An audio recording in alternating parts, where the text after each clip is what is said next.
Hey, what you listening to?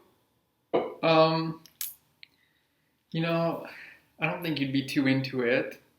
It's Arnold Schoenberg's Fourth String Quartet. Why don't you think I'd like it? Well, I just think it's a little out there for you, to be honest.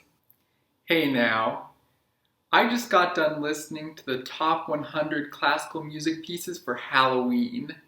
And let me tell you, there was some pretty crazy stuff on there. Oh, yeah, yeah, right. Okay, sure. Give it a listen. Okay.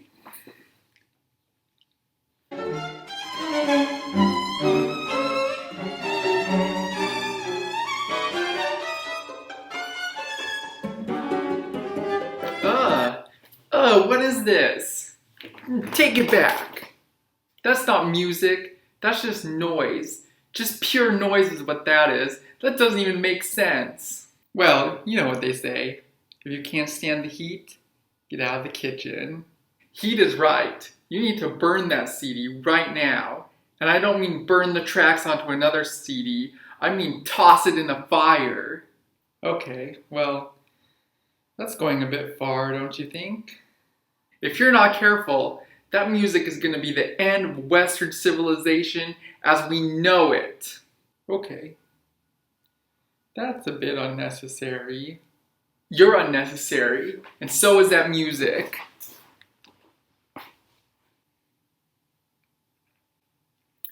Unfortunately, this is the reaction a lot of people have to one of my favorite composers, Arnold Schoenberg.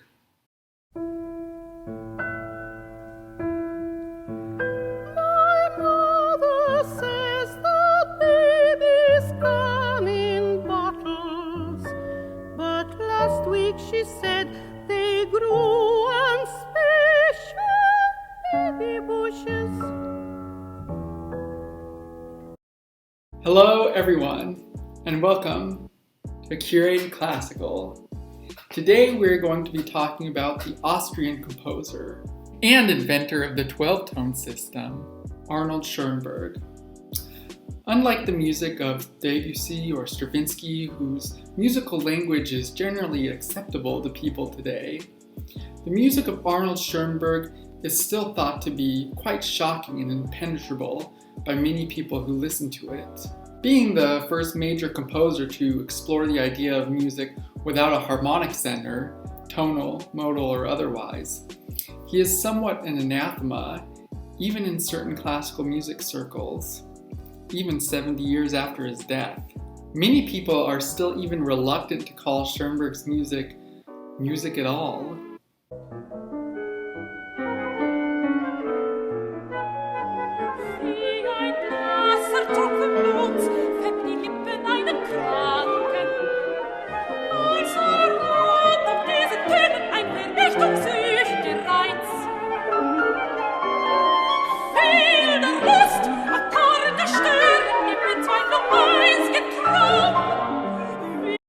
Well, being that Schoenberg is one of my personal favorite composers, and being that his music is still so negatively received by many people, I felt it necessary to create an extra video, laying the extra groundwork it takes to talk about his music. What is the 12-tone system? Why did the composer feel it was necessary to invent it? And what are some prevailing myths about the technique? Let's get started.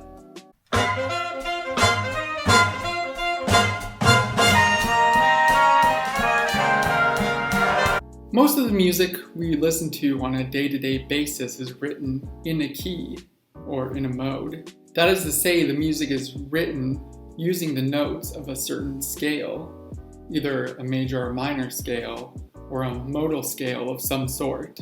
In other words, a piece written in C major will use the notes of a C major scale, these notes.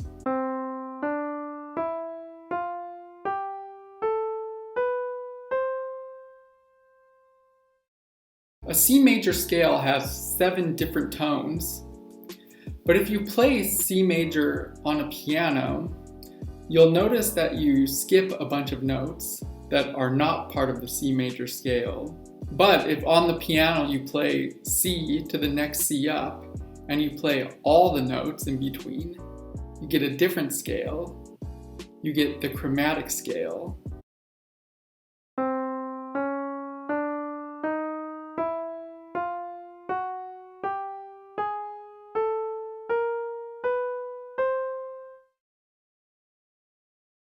The chromatic scale consists of 12 different tones.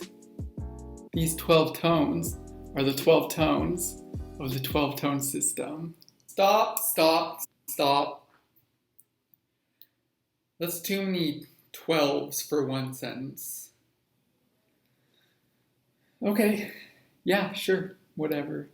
What the 12-tone system does, basically, is to take the 12 notes of a chromatic scale and jumble them up in a certain order of the composer's choosing. This jumbled up version of the chromatic scale is called a tone row.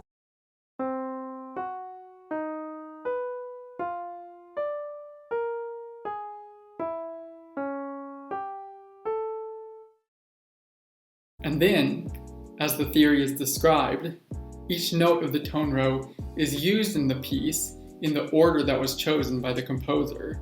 In other words, theoretically, and I cannot stress this enough, theoretically, if you write an F sharp in the piece, you wouldn't write another F sharp into the piece until the rest of the notes in the row were written down and the tone row order has been cycled through.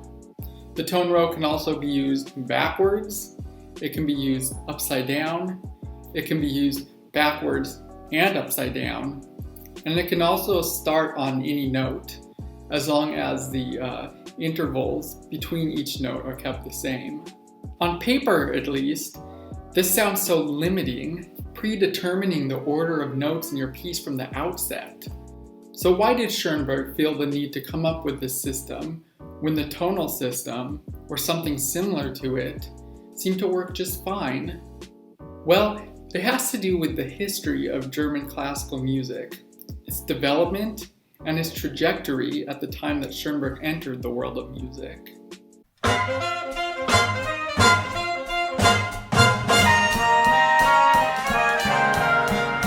There's a certain irony in the music of Schoenberg being less accepted in general than many other early 20th century composers. And that is that composers like Debussy and Stravinsky were actively rebelling against the previous music tradition. But their music in retrospect sounds to our ears more closely linked to the past than the music of Schoenberg. It's Schoenberg's music that tends to sound more radically distinct from the music of previous composers. But the irony is that out of those three composers, Schoenberg was actually the one that was not, in his mind, rebelling against tradition, but continuing it. Schoenberg genuinely believed that his music, as radically avant-garde as it might sound to us, was the logical next step for the Germanic classical music tradition. So how did we get from this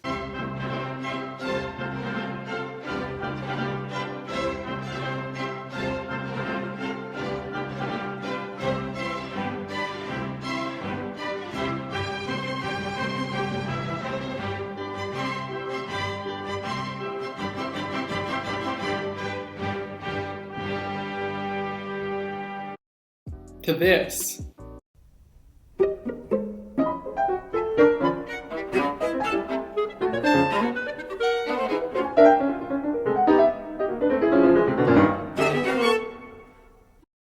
Well, it has to do with how classical composers viewed harmony. In a tonal harmonic system, when we say that a piece is in C major, for example, we're saying that C is the harmonic center that all other harmonies of the piece revolve around.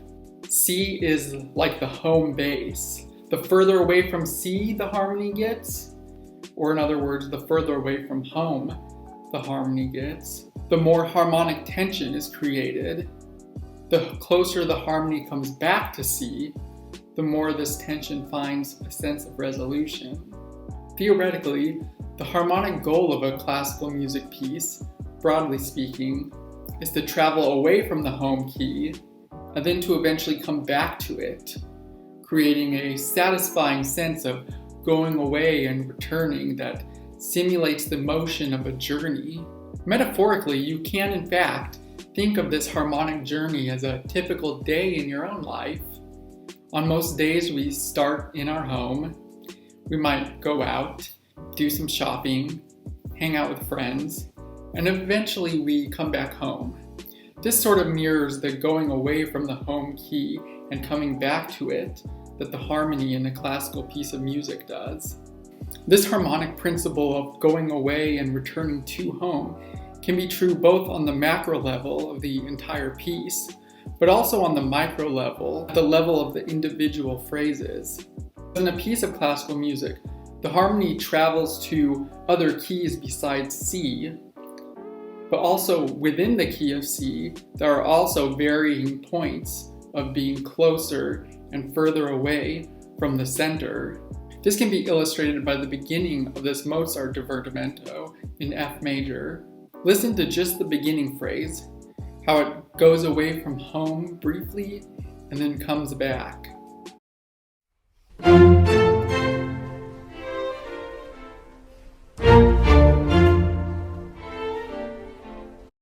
Da da da da da da da dum, bum bum bum, ba da da da dum. I'm at home, going out to eat.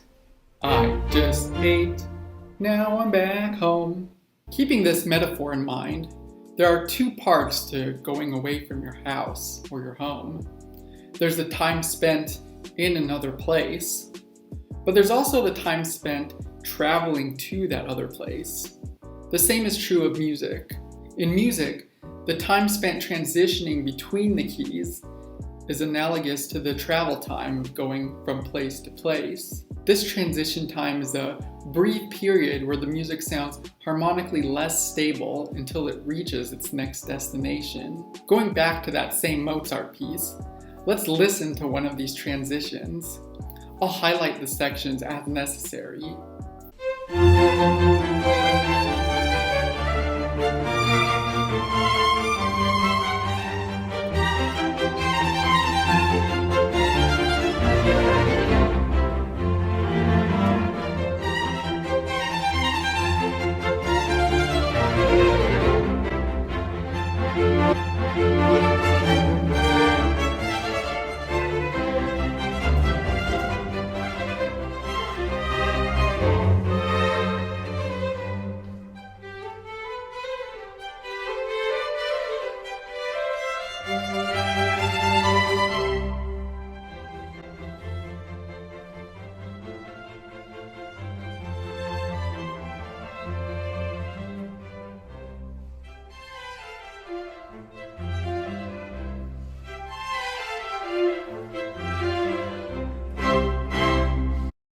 Now, if we track the harmonic progression of a Mozart piece using this analogy, a typical Mozart piece might start at home, go out, get some groceries, maybe take a detour through a slightly dim wooded area, and then come back home and stay at home for a good third of the piece. But something happened as the history of classical music developed. Composers following Mozart, in an attempt to increase the harmonic tension of their music, started spending less time at home and more time in other places. And also, most importantly, more time traveling from place to place. For example, some composers, like Beethoven, would start their pieces with unstable harmonies from the get-go and slowly make their way to the home key. In other words, the piece's journey, rather than starting at home and going out, would start out already out and about and making their way back to home. This is how Beethoven begins his Ninth String Quartet.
Going even farther into the future, you have, for example, this piano piece by Johannes Brahms, which also starts in a harmonic state of wandering, of traveling from an unknown place to an unknown place.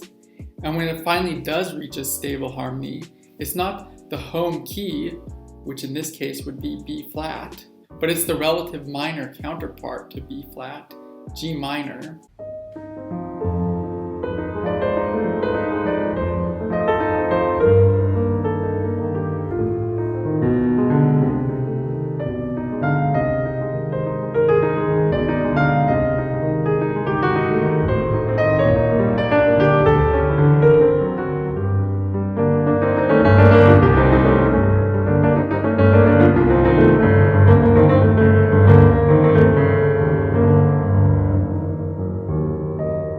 It takes Brahms the entire duration of the piece, wandering here and there, not really arriving anywhere particular for too long, before he finally reaches the home key at the very end, the very last chord.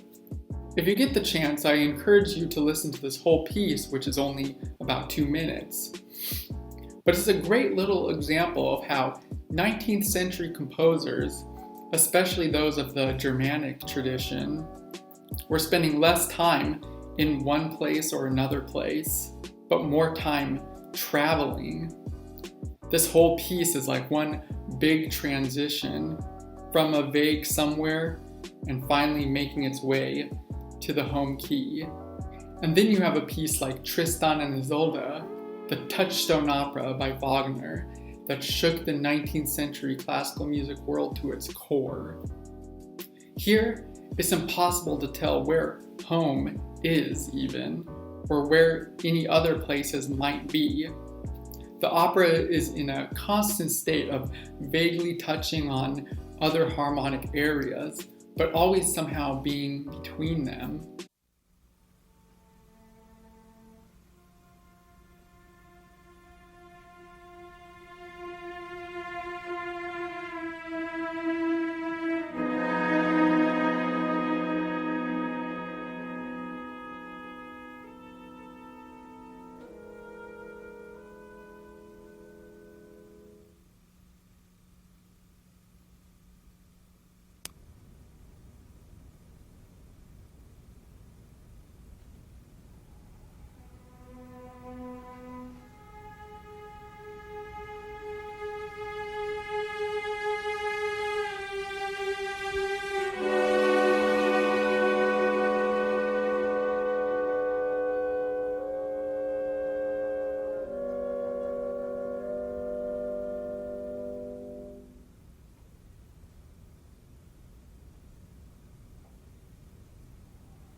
Again, at this point, it's hard to even know where home is.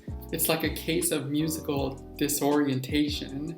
Now, just to summarize, going back to Mozart, he clearly hear the moments where he is stably in a place, whether that be home or somewhere else far from home, versus the moments where he is moving from place to place. There's a clear demarcation between the two.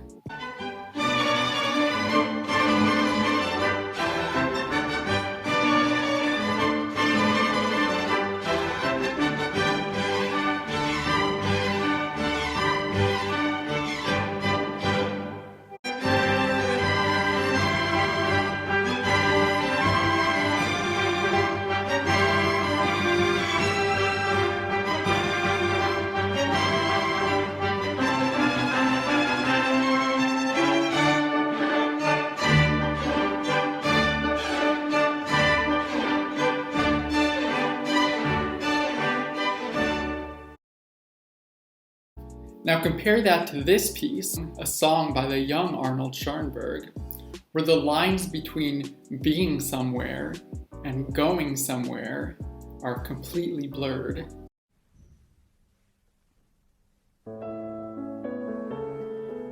Gib mir deine Hand, nur den Finger, dann seh ich diesen ganzen Erdkreis aus meinen Augen an.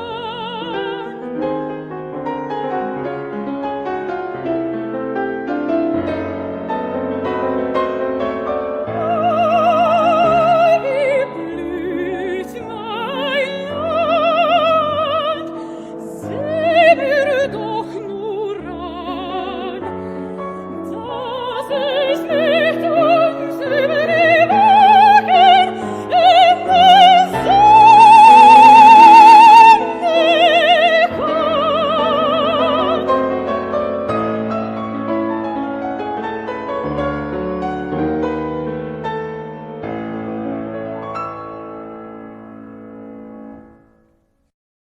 The young Schoenberg spent his early life writing these late Romantic style pieces where the harmony is stretched to the point of hardly ever being in a stable position. But he saw the trend. He saw the way the harmony of the Germanic classical tradition evolved, how it slowly began spending less time in the home key and also less time in any stable key at all, and more time in that in-between area of traveling from key to key. And he had to ask himself, if pieces of music are spending so little time in the home key, to the point where it's hard to even tell where the home key is sometimes, then is there any longer any point of having a home key? If the music is spending most of its time harmonically traveling from place to place, and not really spending time in any of those places for very long, the only next logical step for the tradition moving forward was to cut ties with wayward points altogether. After all, if you can't even tell where home is, why have a home? When Schoenberg first broke his music away from the tonal system, he wrote music that was atonal and without a comprehensive overall system, but he still wrote with a certain type of pitch organization at a more moment-to-moment individual level. However, later on in life, he felt that this relatively unbridled form of atonality should be tempered with a more systematic, holistic system of pitch organization. Thus, he invented the 12-tone system. The 12-tone system, which Schoenberg imagined not as atonal, but rather pantonal. He imagined his music being written in a constant state of transition, of traveling but never arriving, touching upon all keys but never really arriving steadily in a specific key, but in a constant state of being between all of them at once.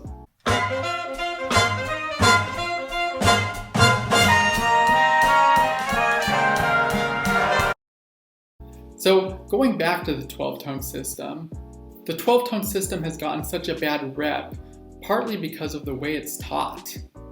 When we describe Beethoven's music, we describe it as defiant, turbulent, grand, fateful. But when we describe Schoenberg's music, we describe it as, well,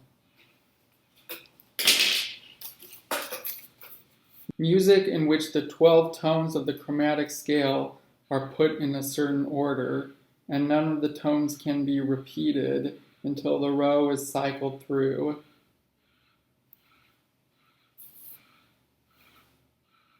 Only describing the music in this way gives the impression, and this is the stereotype that persists about his music, that the music in some way gave up musical inspiration in favor of mechanical, mathematical systems with no thought about actual musicality.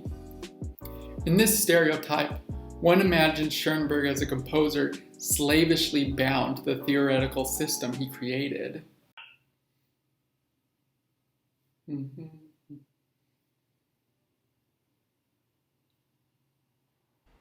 No. No.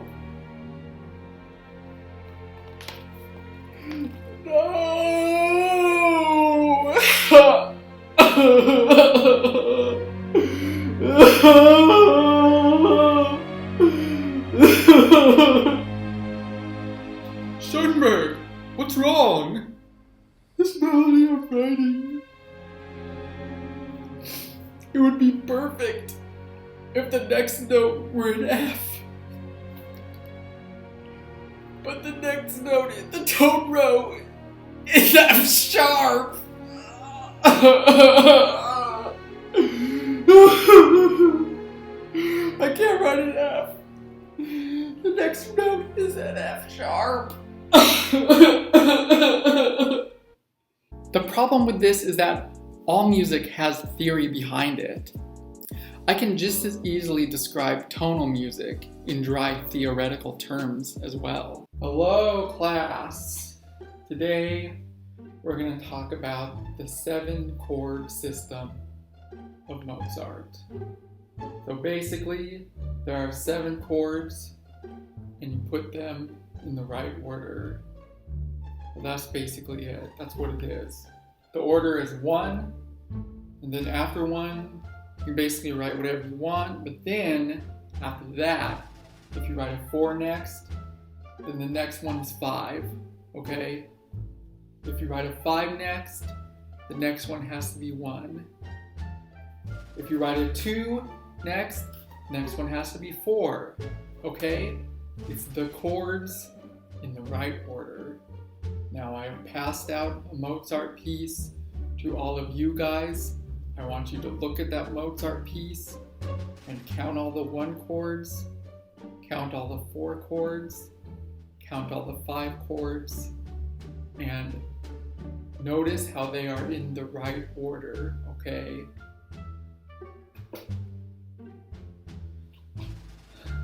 Yes, Billy. Yeah, teacher, I hear you talking a lot about like the order of chords and stuff like that, but is this music about anything else? Like beauty or inspiration or emotion? No, not at all. It's just finding chords and writing them in the right order, okay? See how Mozart puts them in the right order? Put them in the right order. It goes 1, 2 or 6, 4, 5, and then 1.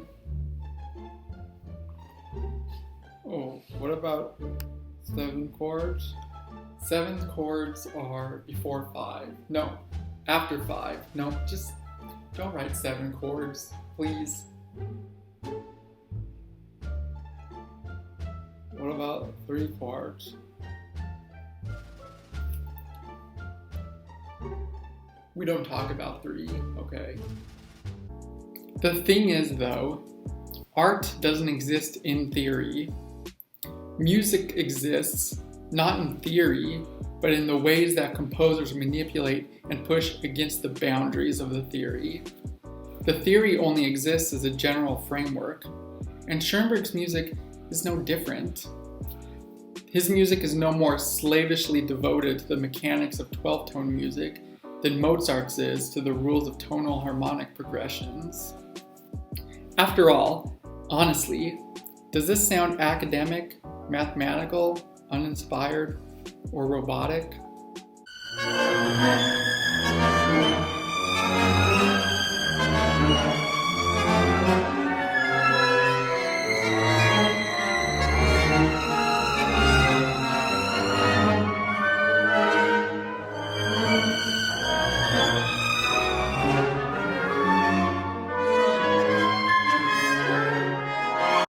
No, it's passionate, histrionic, emotional, turbulent, adjectives that describe, well, the late 19th century language that Schoenberg inherited.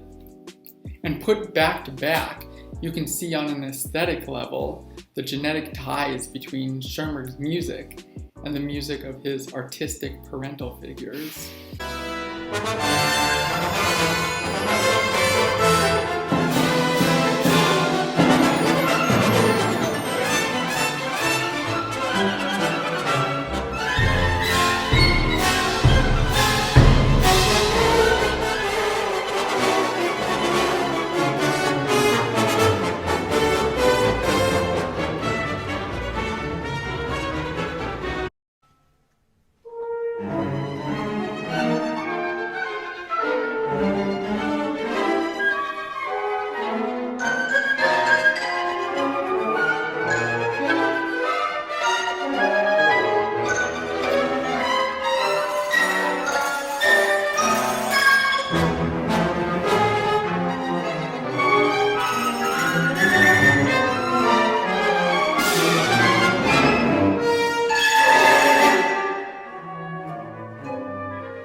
When thought about this way, Schoenberg's music is radical in a sense, but also a logical extension of the tradition he received and considered himself a part of.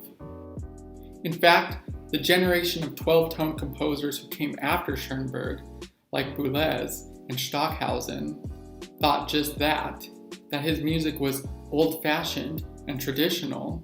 But I do understand the difficulty of Schoenberg's music. Schoenberg's musical language is difficult not only because of atonality, but in spite of it. In other words, it's not just the atonality that makes Schoenberg's music a bit difficult, but many other factors of his musical language as well. And please, for the love of all that is good, you do not need to follow the tone row throughout the piece in order to enjoy or understand Schoenberg's music. I certainly don't follow his tone rows throughout all of the pieces when I'm listening. I've heard this so many times that in order to properly understand Schoenberg's music or enjoy it, you need to understand tone rows and follow them throughout the piece. If you have perfect pitch and that's your thing, then great, go for it. Prescribing that for everyone as the only right way to enjoy Schoenberg's music makes as much sense as saying that in order to enjoy Mozart's music, you have to follow all the notes throughout the entire piece.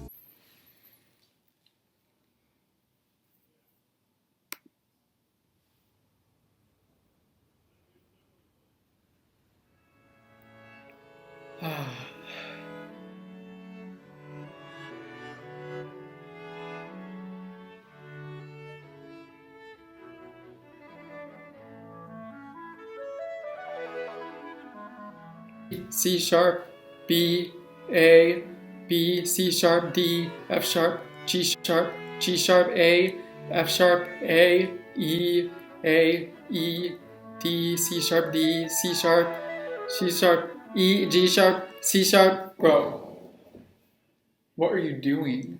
Naming the notes that I hear in the piece? Why? Isn't that the right way to enjoy Mozart?